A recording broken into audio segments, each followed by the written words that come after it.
Hey, how you doing? Consulted by G-Dot family. It is your boy G-Dot back at it again with another informational, motivational, and inspiring video. Let's go ahead and get straight into it. Today we're reacting to Gary Vee talking about what it takes or what's holding you back from being a great leader. But before we get into that, you already know what to do. Don't forget to like, comment, subscribe, hit that notification bell. Let's go ahead and get straight into the video. And I'm coming back with them videos at least once a day, every day for the rest of eternity. So hit that subscribe button. Let's go.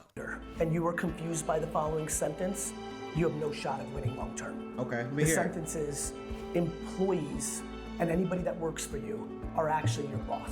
The second as a leader you understand you work for everyone, not the other way around, is the second that you can actually accomplish something. That's actually 100% true, because a lot of people think just because they're the boss and they pay the bills, that they don't work for anybody, they don't answer anybody. But in reality, if you stop being on your grind and you stop being on your A game, your employees are gonna stop working with you. Your customers are gonna stop shopping with you. Your partners are gonna stop wanting to be around you and working with you and network with you. It's gonna have an adverse effect on your entire life. So you are the boss, but you do still have, what's the word I'm looking for? You do still have obligations to the people that you will work with, people that work for you, and people that you do business with or buy from you. Because if you're not on top of your A game, you're not on top of your business, then they're eventually gonna leave, go shop with other people, quit, leave bad reviews, ruin your business. Humility is the sheer superpower of society.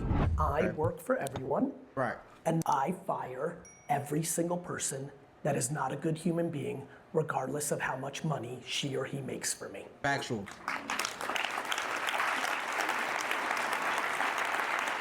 There is no That's smart. quicker way to fuck everything up Right. than to look the other way at someone who's talented and contributing, but is a piece of shit human. That is true. That is very true. Period. 100% And true. so my success rate is not based on how I hire. My success rate is based on how I promote and how I fire. Right. Hiring, my friends, is guessing.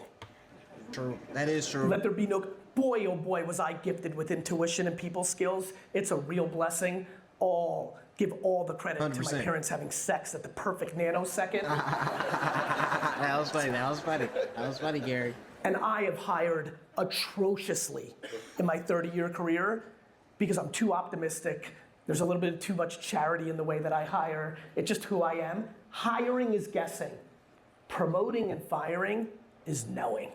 100% true. Got to chime in on this as well, because when you're hiring somebody, you're right. You don't know what you're really going to get. They're showing you the best of them. You're showing them the best of you. And you're just hoping that everything works out. And you're hoping that they add up to what their resume shows and what their previous work shows.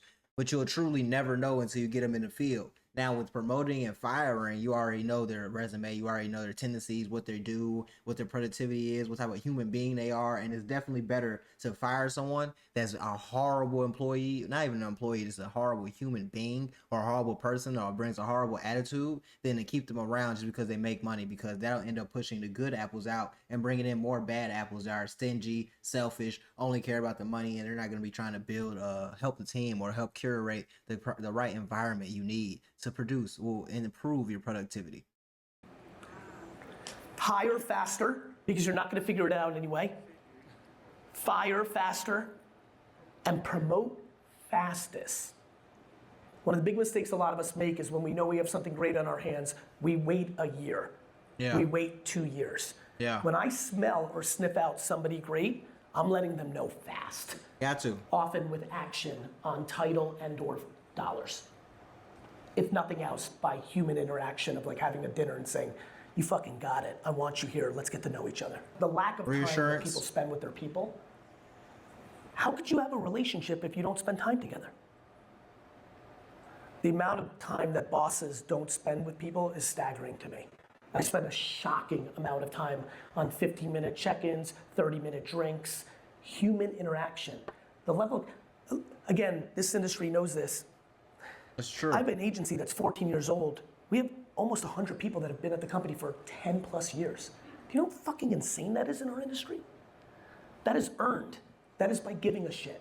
That is by actually caring and knowing that continuity and culture and family business vibes build an unstoppable force. And so effort is the answer, my friend. So I want to actually dig into that I like a what he's little bit saying. more. I like what he's saying right now. You are independent. Okay. You've built an incredibly successful enterprise that allows you to make a phone call and say, Saturn, go, and the team goes. Ish. This is gonna really make the owners laugh. I basically think that a lot of people now listen to my content and advice, competitors even. I get emails all the time like, thanks Gary, we beat you on this pitch by listening to this video. I'm like, motherfucker, you know. I would argue as I Amazing sit here stage today presence. with all the lovely things that have happened to me, the crew that's least listening to me is my own fucking company, Mike. It's just like, you know, it's like parents, right? Like you just know, like the answer is ish. Like my company's very good. It's like anything else. You take for granted. All of you right now are taking for granted your best relationship. Facts. When I think about my parents, my mom is such a fucking angel and the greatest woman on earth, and my dad is not as much, but he's fucking epic. I love my pops. But lately I'm like, fuck, I'm playing this wrong. I'm giving so much energy to my dad's emotional needs, and I'm taking my mom for granted. Right. I'm on the receiving end of getting taken for granted because of how I roll. And I think we take a lot of things for granted, and I promise you my company does that right to my fucking face, and it makes me laugh. I feel it. I feel anyway, what he's go saying ahead. though. It's I good do to think have that's people. probably- It's good for your company to listen to you, but you definitely don't want an army full of yes men. Yes sir. Yes sir. Yes sir. You want some different ideas, some different opinions, some different outlooks that can help you redesign things, go at things differently, attack the market a different way, attack the business a different way. So I don't want a team full of yes men, the yes ma'ams. I want a goddamn team full of sharks, wolves that are gonna tell me, nah, bro, you need to do it like this, or how about if we do it like this and switch it up. I need constant creation on my team. I don't need you to just be sitting there just quiet. A lot of moms in this audience that feel taken for granted. 100%. So the question I was going to ask is, if you're sitting in a role in an organization Yes. where you can't dictate transformation, Yes.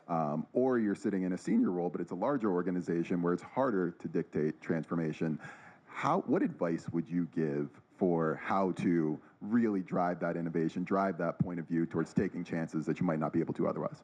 By respectfully communicating your actual point of view instead of conforming to what you think everyone wants to hear. Makes sense. And I'm saying that for a very specific reason. I'm doing that for you personally in the seats right now because your career will advance based on your historical correctness or incorrectness. There are many people right now saying things or agreeing to things in boardrooms that they know are not right, and unfortunately, they're doing it because they think that's what will work currently in the business. And meanwhile, as the business gets challenged by doing the wrong things, you're gonna be the fall guy and fall gal for it. Let me tell you something very real, because I've lived this life a lot. It is much more fun to die on your own sword than to die on someone else's. True shit though. True shit though. He's not lying. It's way better to go on your own terms. It's way easier just to, at least if you do it your way and you fail, you can live with that. If you do it somebody else's way and you fail, now it's kind of like, damn, I never even gave my way a chance. I didn't even try what I really wanted to do. It's kind of like, you know, you're living on borrowed time in a way as well. So I definitely agree with that. You want to die your own sword. Like, if I started my way, I'm going to try to finish my way. I ain't saying I can't make adjustments along the way, but I'm not going to just strictly 100% conform to this other way of thinking or how he wants to do things or how the company wants to do things. So I definitely agree with him on that. But all in all, he had a lot of amazing things to say. That's why I always love listening to Gary Vee. He's going to drop a lot of gems for you. All you got to do is pick up the pieces, pick up the game. Do that, you'll get a lot of money. So that's what I'm here for, to spread more game, spread more advice, and get my little input, my little doing everything. If you like what you saw, don't forget to like, comment, subscribe to the notification bell. Also, don't forget to follow me on Instagram.